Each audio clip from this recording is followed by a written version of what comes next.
Usually, I mean, when we look at an economy, we sort of think of it like a car engine. Right, like you press the gas, meaning people buy things, and the engine just revs up. Exactly. A certain amount of input gives you a very predictable amount of output.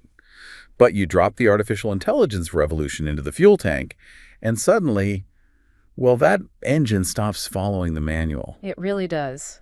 So our mission for today's deep dive is to map out this exact disruption using the classic ISLM economic model.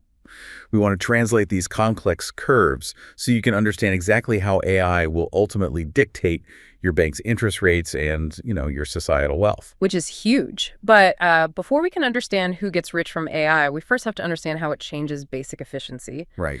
And the big catalyst here is a massive productivity shock. I mean, when AI is integrated, worker output and capital efficiency just absolutely soar. Oh, wow. Yeah, making business projects incredibly profitable almost overnight. And when profits look that certain, companies just scramble for funding. Which brings us right to the ISLM framework.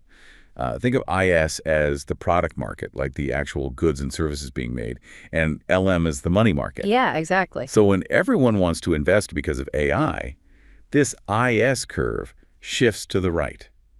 As a result, overall economic output, which economists call Y, rises. It does, but there is a major catch.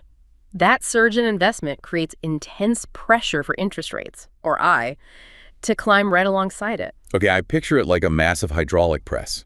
Like AI is acting as a pump, forcing massive productivity pressures straight into the investment cylinder. Oh, that is a great analogy. Yeah, but because every single business suddenly wants a loan to buy into AI, the competition for money just skyrockets. That sheer demand is the pressure that violently squeezes interest rates higher, even as economic output goes up. Right. But that hydraulic pressure doesn't exist in a vacuum, though. Because tech growth naturally pulls those interest rates up, the central bank is forced to intervene. Because they control the LM curve, right? They do. They hold the levers for the money supply, so they face this harsh binary dilemma. Option one, they just allow interest rates to rise, which helps prevent inflation and cools down all that excess demand. Which makes borrowing incredibly expensive. Exactly. Or option two is a monetary expansion.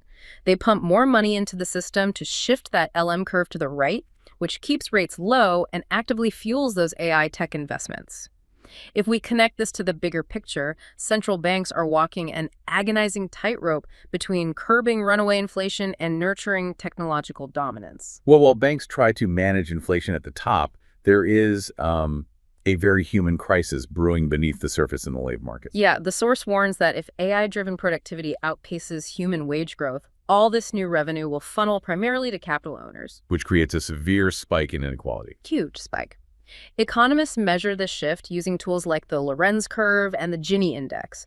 You can think of the Gini index as like a mathematical thermometer for inequality. Okay, let's unpack this, because this feels like a glaring contradiction.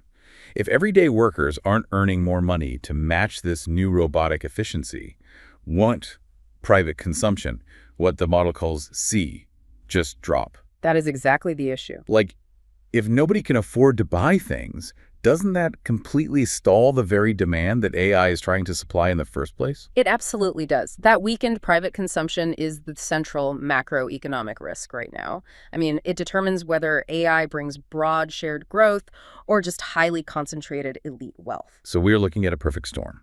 We have a massive productivity shock that boosts investment and forces tough monetary choices, all while risking severe economic inequality. And this matters to you because these exact macroeconomic shifts determine whether you will financially benefit from the AI boom or simply get priced out of a changing economy. It really all comes back to that hydraulic press. The pressure is building, and eventually the old manual just won't apply. So I will leave you with this. If AI eventually decouples capital productivity from human labor entirely, meaning we don't need human labor to generate capital at all, will the traditional ISLM model simply break down? Will we be forced to invent a completely new mathematical